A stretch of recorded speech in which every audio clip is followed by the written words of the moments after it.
Hello guys, welcome to essential of medical science. तो guys, आज का हमारा चैप्टर है cell, the basic unit of life, and इसको हम लोग बोलते हैं structural and functional unit of life. तो आज का हमारा टॉपिक है दोस्तों सेल। तो हम लोग सेल के बारे में देखेंगे। ये हमारा क्लास 11th का चैप्टर 8 है। तो बेसिकली सेल के बारे में हम लोग इसके सारे स्ट्रक्चर के बारे में डिस्कस करेंगे।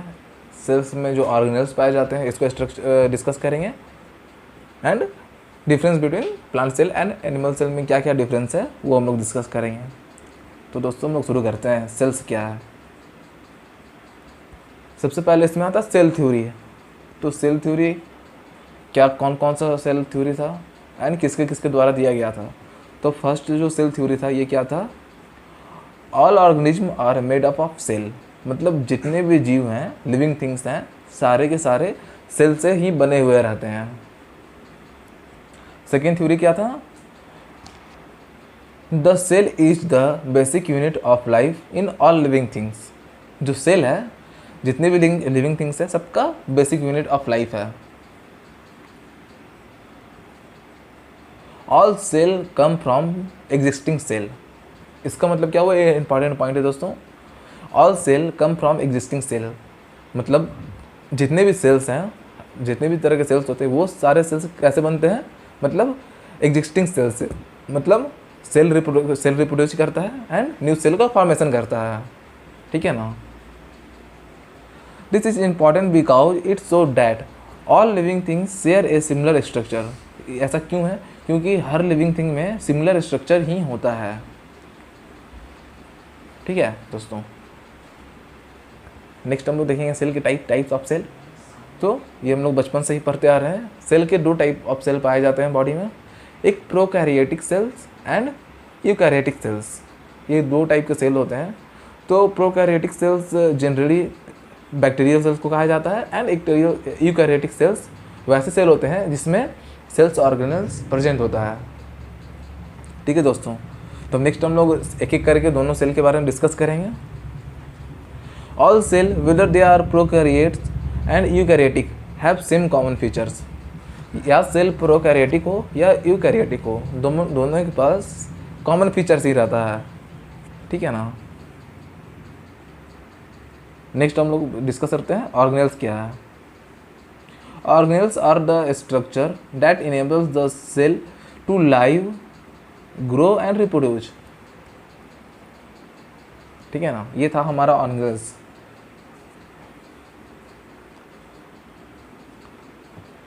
नेक्स्ट पहला हम लोग का टाइप्स ऑफ सेल में प्रोकैरियोटिक सेल। प्रोकैरियोटिक सेल में क्या क्या होता है? इसमें न्यूक्लियस मेम्ब्रेन नहीं रहता है। ठीक है, न्यूक्लियर खुला हुआ रहता है, वो मेम्ब्रेन से कवर नहीं रहता है। No membrane cover by organelles.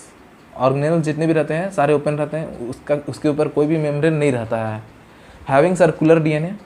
DNA कैसा रहता है? इसका सर्कुलर रहता है।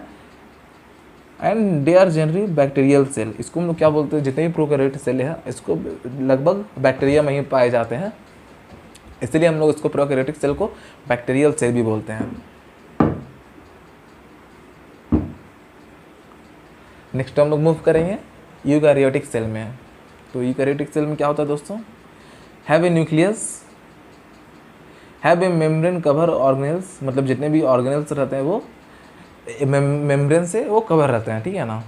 मतलब इन्वेलप से कवर रहते हैं वो। Having linear DNA. प्रोकैरियोट में क्या था दोस्तों? Circular DNA. इसमें क्या रहता है? Linear DNA.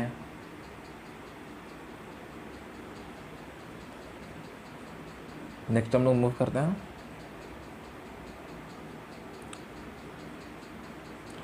Cell membrane.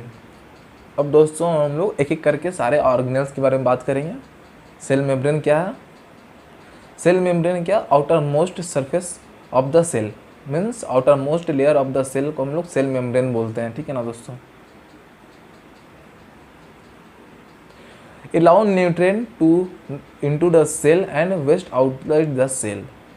इसका क्या काम है सेल मेम्ब्रेन का?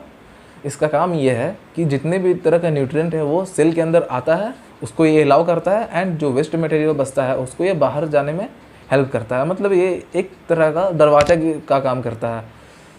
जिस समय न्यूट्रिएंट आता है उस समय दरवाज़ा खुल जाता है अंदर आने के लिए, एंड जितने भी वेस्ट हैं उसको बाहर निकलने के लिए पोर्स जितने भी हैं सेल में उसको ओपन कर देता है, जिसके थ्रू आराम से वेस्ट मटेरियल सेल के बाहर निकल जाते हैं।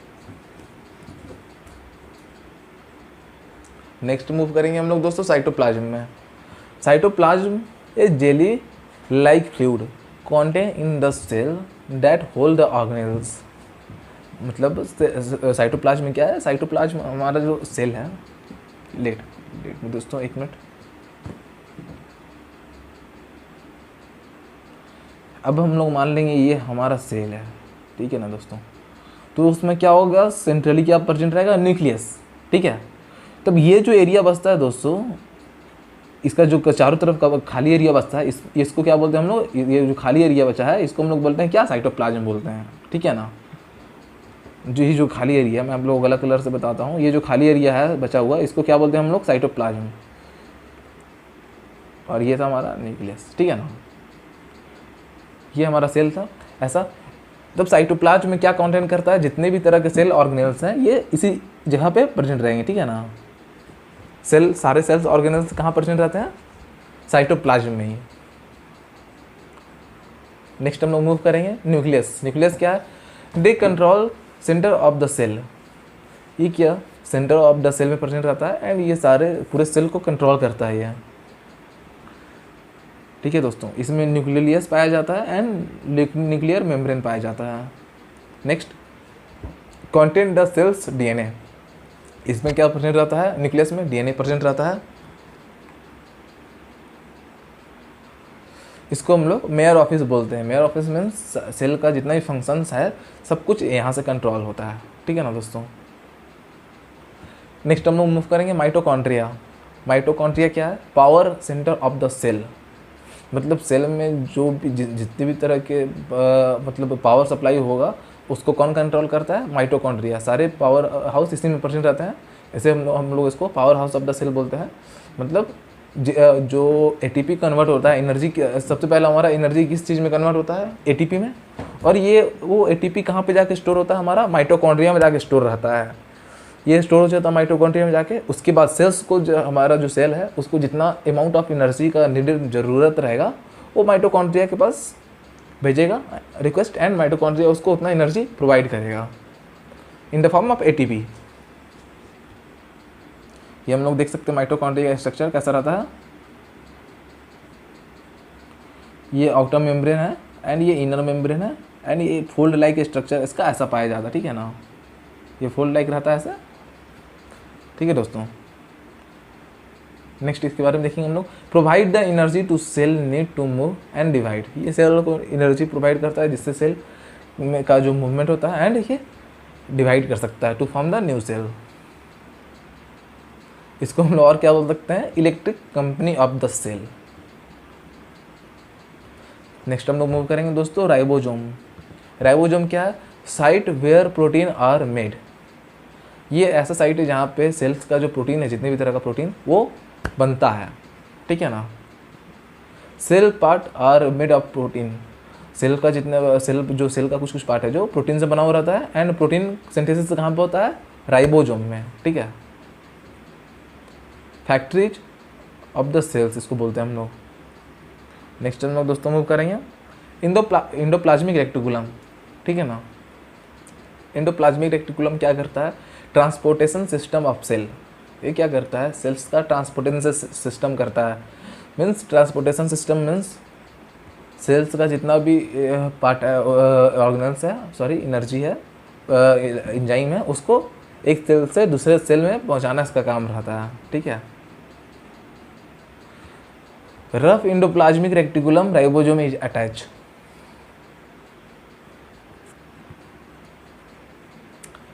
Smooth endoplasmic reticulum is attach. मतलब इसमें क्या रहता है, जो इंडोप्लाज्मिक रेक्टिकुलम रहता है उसमें RER एंड SER प्रेजेंट रहता है। तो जो रफ इंडोप्लाज्मिक, देखिए दोस्तों यहाँ पे जो रफ इंडोप्लाज्मिक रेक्टिकुलम रहेगा वो किस में अटैच रहेगा, राइबोसोम में, ठीक है ना। एंड जो स्मूथ इंडोप्लाज्मिक रेक्टिकुलम रहता है वो डायरेक्टली हमारा इंडोप्लाज्मिक रेक्टिकुलम से अटैच रहता है, ये राइबोसोम से अटैच नहीं रहेगा, ठीक है ना। हम लोग देख सकते हैं यहाँ पे हमारा राइबोसोम, हम लोग जो ये डॉट डॉट स्ट्रक्चर दिख रहा है ये राइबोसोम है। तो इस राइबोसोम वाले स्ट्रक्चर से कौन प्रेजेंट रहेगा, रफ एंडोप्लाज्मिक रेक्टिकुलम। एंड इस साइड में जो हम लोग अच्छा स्ट्रक्चर दिख रहा है, सॉरी, जहाँ पे राइबोसोम प्रेजेंट नहीं है यहाँ पे क्या प्रेजेंट रहेगा, स्मूथ एंडोप्लाज्मिक रेक्टिकुलम। समझ गया ना। तो रफ एंडोप्लाज्मिक रेक्टिकुलम में क्या होता है, ये साइट ऑफ प्रोटीन सिंथेसिस है, एंड जो स्मूथ एंडोप्लाज्मिक रेक्टिकुलम है ये साइट ऑफ लिपिड सिंथेसिस है। यहाँ पे लिपिड का सिंथेसिस होता है, ठीक है ना। नेक्स्ट नंबर मूव करेंगे दोस्तों, देखेंगे endoplasmic roadways of the cell, ठीक है। नेक्स्ट हम लोग ऑर्गेनेल्स में मूव करेंगे। गोल्गी कॉम्प्लेक्स, गोल्गी कॉम्प्लेक्स क्या है, packaging house of the cell, मतलब यहाँ पे इसको हम लोग क्या बोलते हैं, packaging house of the cell. Packages process and ship out the stuff that cell make, मतलब सेल के अंदर जितने चीज़ का ये फॉर्मेशन होता है वो यहाँ पे क्या हो, क्या यहाँ आने के बाद क्या होता है, गोल्गी कॉम्प्लेक्स में पैकिंग, उसका पैकिंग होता है, एंड प्रोसेस एंड आखिरी में वो शिपमेंट उसका किया जाता है one cell to another cell, मतलब एक सेल से दूसरे सेल में जो सामान जाता है उसका पैकिंग होता है यहाँ पे, ठीक है ना। और जाता है किसके थ्रू है, वो एंडोप्लाज्मिक रेक्टिकुलम के थ्रू, उसको हम लोग रोडवेज ऑफ द सेल बोलते हैं। ये जो गोल्गी कॉम्प्लेक्स है इसको हम लोग यूपीएस ऑफ द सेल बोलते हैं, मतलब power supply of the cell. ये क्या करता है, पावर सप्लाई करता है मूवमेंट के लिए, जो सेल में जो जितनी तरह के भी चीज़ बनते हैं उसका मूवमेंट के लिए पावर सप्लाई करता है, ठीक है ना। नेक्स्ट हम लोग मूव करेंगे लाइसोसोम। लाइसोसोम क्या है, डाइजेस्ट, ये लाइसोसोम एंजाइम है। क्या है दोस्तों, लाइसोसोम एंजाइम है। Digest food particles and cell parts, ये क्या करता है, फूड पार्टिकल्स को डाइजेस्ट करता है एंड सेल्स पार्ट को भी ये डाइजेस्ट कर लेता है। Protect cell by digesting foreign invaders, ये पुलिसमैन का काम करता है। कैसे, एग्जाम्पल लेते हैं हम लोग, जैसे ही कोई माइक्रो ऑर्गेनिज्म बॉडी में इंटर करेगा ये सेल क्या करेगा, लाइसोसोम एंजाइम को सेक्रेट करेगा, एंड लाइसोसोम एंजाइम है जो फॉरेन इन्वेडर्स है उसको डाइजेस्ट करके डिस्ट्रॉय कर देता है, ठीक है ना। इसका सिंपल सा एग्जांपल हमारा लाइसोसोम हमारे आंसू में पाया जाता है, जो आँख है उसके टीयर्स में, आई के टीयर्स में लाइसोसोम एंजाइम पाया जाता है। तो देखते होंगे जैसे ही मतलब कुछ इन्फेक्शंस होता है आँख में, जैसे ही कोई कीड़ा मकोड़ा आता है वैसे ही ये हमारा टीयर्स रिलीज ऑटोमेटिक रिलीज होना शुरू हो जाता है हैवी अमाउंट में। तो क्या हैवी अमाउंट में टीयर्स यहाँ पर रिलीज नहीं हो रहा है, यहाँ पे क्या टीयर्स के साथ लाइसोसोम जो एंजाइम है उसका रिलीज हो रहा है, जिससे कि जो फॉरेन पार्टिकल्स घुसा है, मतलब जो हार्मफुल माइक्रोब्स घुसा है हमारा आँख में, वो जाके आँख को नुकसान ना पहुँचाए, ठीक है ना, उससे पहले उसका डिस्ट्रॉय कर देता है ये लाइसोसोम एंजाइम है। नेक्स्ट हम मूव करेंगे वैक्यूल्स। वैक्यूल्स क्या है, store water food and wastage, ये किस चीज़ को स्टोर करता है, वाटर फूड एंड वेस्टेज को। ये जो है सबसे बड़ा सेल का मतलब लार्जेस्ट ऑर्गेनेल्स कहा जाता है प्लांट सेल का। ये 90% है जो सेल का एरिया को कवर करता है, 90% सेल का एरिया को ये कवर करता है, ठीक है ना दोस्तों। नेक्स्ट हम लोग मूव करेंगे सेल वॉल। सेल वॉल क्या है, found only in plant cell, ये किसमें सिर्फ और सिर्फ प्लांट सेल में पाया जाता है। Cell wall protect and support the cell, ये क्या करता है, सेल को प्रोटेक्ट करता है एंड सपोर्ट करता है। नेक्स्ट हम मूव करते हैं दोस्तों क्लोरोप्लास्ट में। क्लोरोप्लास्ट क्या है, found only in plant cell. Chloroplast भी जो किया है ओनली प्लांट सेल में ही पाया जाता है।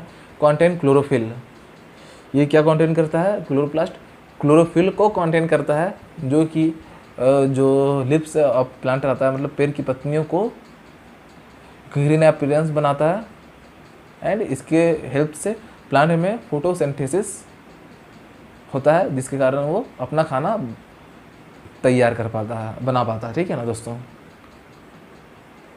नेक्स्ट हम मूव करेंगे प्लांट सेल और एनिमल सेल। तो यहाँ पे हम लोग देख सकते हैं simply found in plant cell and found in only plant cell, ठीक है ना। तो ये जो लिखा हुआ इधर साइड में ये जो वो चीज़ है जो कि प्लांट सेल और एनिमल सेल दोनों में पाया जाता है, एंड इस साइड में जो लिखा हुआ ये सिर्फ ओनली प्लांट सेल में ही पाया जाता है, ठीक है ना।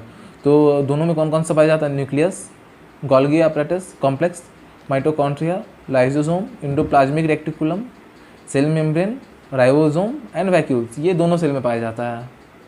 एंड प्लांट सेल में सिर्फ कौन पाया जाता है? Chloroplast and cell wall. तो यहाँ तक था हमारा सेल का दोस्तों, ठीक है ना, सेल चैप्टर का। तो मे बी हम लोग इससे एक और अच्छा वीडियो बनाएंगे जिसमें हम लोग सेल को पूरी डीपली डिस्कस करेंगे। ऐसे ये सेल तो हमारा कंप्लीट हो गया है यहाँ पे, सेल में हम लोग को इतना ही पढ़ना है, लेकिन इससे एक वीडियो हमें और बनाना पड़ेगा जिसमें हम लोग सेल को अच्छी तरह से डिस्कस करेंगे, जिसमें हम लोग plant cell and animal cell में डिफरेंस अच्छी तरह से करेंगे, प्रोकैरियोट सेल यूकैरियोट सेल के बारे में अच्छे से डिस्कस करेंगे। ठीक है दोस्तों, तो वो तो हम लोग जल्दी वीडियो आएगा। एंड इसके बाद जो चैप्टर है क्लास 12 का, जो कि चैप्टर 10 है, सेल एंड सेल साइकिल, तो हमारा नेक्स्ट चैप्टर रहेगा सेल एंड सेल साइकिल दोस्तों, ठीक है ना। तो उसमें हम लोग देखेंगे सेल का सेल अपना रिप्रोडक्शन कैसे करता है एंड क्या क्या फेज होते हैं सेल साइकिल के। तो यहाँ तक था दोस्तों। अगर किसी तरह का भी आप लोगों को दिक्कत होते हैं तो आप लोग डिस्क्रिप्शन बॉक्स में अपना डाउट डाल के या डायरेक्ट कांटेक्ट करके पूछ सकते हैं। ठीक है दोस्तों, तो थैंक यू। तो दोस्तों आप लोग कंटिन्यू रहने के लिए सब्सक्रिप्शन ले लें, जो कि बिल्कुल फ्री है, ताकि आप लोगों को कंटिन्यूस नोटिफिकेशन मिलते रहे, कोई प्रॉब्लम ना आए। एंड बेस्ट ऑफ लक, अच्छे से पढ़ाई कीजिए। Thank you.